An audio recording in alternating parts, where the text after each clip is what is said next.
نن بیا پر لنډه زنر د خالونه ظالم یې قتلوي د خلکو زړونه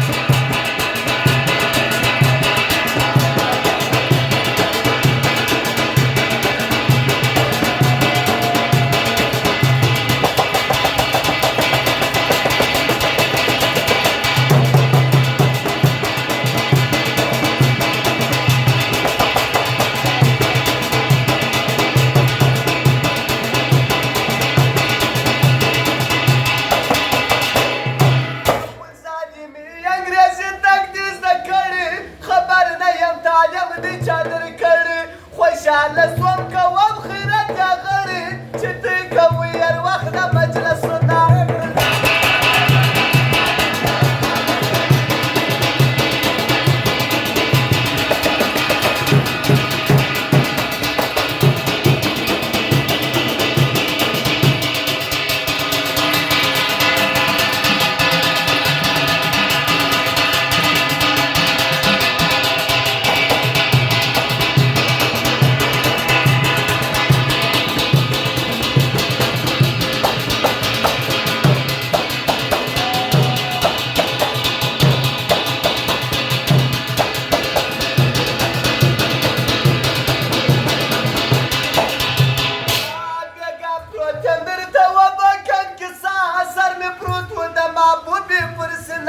شرمولې او د سره دردنه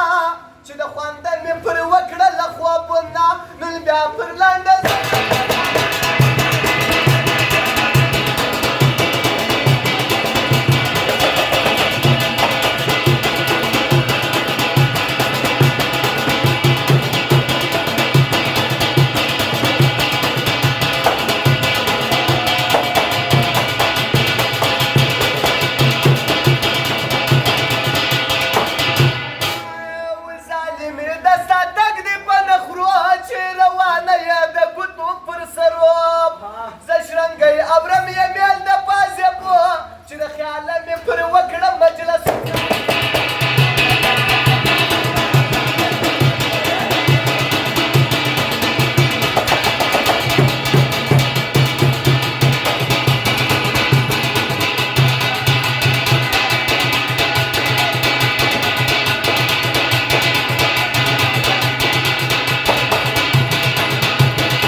چې یو